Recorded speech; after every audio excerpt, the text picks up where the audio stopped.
Welcome. You are watching Line Screw 1. Oh, baby, don't cry. Don't cry. 'Cause there's always tomorrow. Yeah. Well, hello tubers, hope you're doing well wherever you are in this crazy YouTube universe. Figured I would have an interesting topic that a few of you might have some ideas to add in the comments section. And it's about that van life, RV life, and how it's changed over the years here on YouTube. It's become something that it wasn't, and it's not for the best, I would say. Typically, the RV life was, it was just amateurs, years ago, 10 years ago when I was doing it. And now it's become like a TNA fest for the young people. It's all about the T and the A. And manipulating people to watch based on that alone, which doesn't add any substance. It's just, fluff. And then you got the poverty gurus. It's a little echoey in here because this gazebo. I used to come up here. This is Ryder Lake at the edge of Elk Mountain in the Fraser Valley. I used to come out here as a kid and drink beer because very few people would come up here. There's a lot more people living up here now, decades later. But anyway, as I was saying, you got the poverty gurus like Carolyn's RV Life and Bob Wilson, Cheap RV Living. And it's all about trying to make money and tell people that, hey, your life sucks, but don't worry about it. You can live in your Prius or your Chevrolet for $700 a month and do great. No, you won't. No, your life's gonna suck. You actually gotta improve yourself. I'm one of the few RV nomads, even though I'm a global nomad. I'm no longer one of these RV, let's just talk about the RV all the time. I think it's been talked to death. And so the poverty gurus, they're just bottom feeders exploiting the poor and trying to extract as much viewership out of that. And then you got the merch people. They just want to sell you merch and buy my coffee mug and buy my crappy t-shirt that isn't even made in America. It's just pathetic. And that's what it's come down to. It's quite sad. And there's very little substance. I would say if you actually want to know how to live in an RV, you're gonna have to look at the old videos, because that's when things were really genuine and sincere. See what I mean here? I'm at the Ryder Lake Park. So things were a lot more sincere. And if you actually need to know something of substance, go to one of these old videos that maybe I made or 100 other different creators made. And we weren't trying to sell you crap. We weren't sponsored by Surfshark or VPN or some other VPN network. No, it wasn't all about the cashola. And sure, we made a few pennies here and there on the advertising, but that's just the way YouTube works. Got to have a little bit of commercialization, obviously. But now it's on 11. They turned it up to 11. A little reference to Spinal Tap there. Yeah, it wasn't just 10, it's 11. And some of these people, the funniest thing is, like Nomadic Fanatic, he gets angry when his viewership's down, because that's what he relies on. And it's a tough road to hoe when all your money's coming from basically one source. And you shouldn't do that. I personally like to have about 7 different income sources. So, but that's me. That's why I'm the oddball. I'm the oddball that says pay your bills on time. I'm the oddball that says you can improve yourself. I believe in you. I'm the oddball that says I don't want to just keep selling you crap on my channel all the time, because it's pathetic. And who really wants that? You get enough commercials as it is.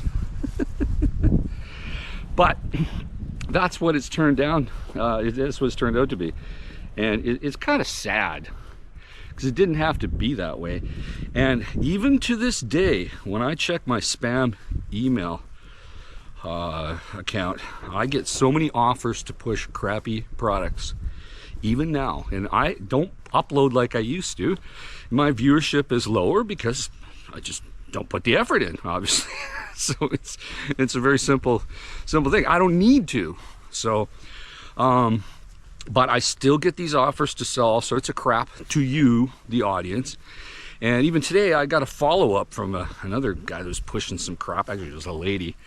And she put some sort of spammy headline in the title of the email, try to get my attention so I'd respond. But, you know, years ago, I used to actually respond to them and say, no, thank you, not interested. Now, for the last several years, I just ignore them completely because I want nothing to do with selling their products. Because most of them, I don't believe in.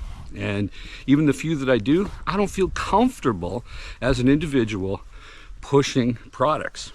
And when you see me use a product or a service, it's paid for by myself. When you see me flying business class on an airline, that was done by myself out of my own wallet. When you see me buy a product, I bought it out of my own wallet. And even then, I'm not pushing them. I'm just mentioning these products because I use them. So it's a little bit more organic and sincere in the way I do things. But I'm old school, I guess. I'm concerned about, you know, my commercialization of things and taking advantage of people. And the worst thing that happens to some of these creators, and I'd say most of them are, you know, under 40, they think that, hey, I got the audience, let's exploit them. And that's not really a great thing to do, and it backfires. There's a lot of big channels that pushed companies that, especially investment funds and things like that, or cryptos, or especially these really bizarre small pump and dump cryptos. And they took advantage of their following and got involved in these things, and there was backlash, and rightfully there should be. So be careful who you believe in. And I don't even like the word influencer. It's just a lame name. And sure, I guess they influence the sheep, and there's a lot of people with sheep brains out right now that are easily influenced. But just because somebody can be taken advantage of doesn't mean that you should. But that's the old school in me talking. It's like taking advantage of handicapped people or children just to make a dollar. It's wrong. It was wrong 50 years ago. It's wrong today. So that's just my thoughts. And you know, many of you occasionally will make comments on my channel, and you'll allude to the topic that I'm discussing today. And it's so true that the caliber of moral character has dropped so much in the RV/van life milieu that it's just gotten very sad and pathetic. So you put your comments down below on what you think about this, and I think many of you might agree. And I'm not trying to say that everybody involved in this type of community is that way, because that's not true at all. So, but there's many out there for a buck, and they take, and they rarely, if ever, give anything of substance back. So anyway, you guys probably realize that I do a lot of traveling lately, and my channel actually will be transitioning. I think I'm going to change the name slightly of my channel. It's going to be something like Line Screw International, kind of to reflect the global travel nature that I actually do on my channel. And I'm not going to be one of these typical, you know, hey, here I am reviewing something on the streets of Calcutta. It's going to be just me walking and talking, kind of like this. Yeah, you're going to see a few things of what I'm doing and where I'm at. But it's going to be more man on the street. Hey, this is what we see. This is what you get. This is my impression. And it's not going to be tightly curated, sponsored by some sort of VPN network. Nah, I ain't going to do any of that crap. So anyway, it's getting a little windy here. Hope it hasn't affected the audio of this podcast I did. So I should let you go before the wind kicks up even more. And I will talk to you soon. You put your comments down below. And I'll talk to you soon. Don't cry, 'cause there's always a tomorrow. Yeah. Oh,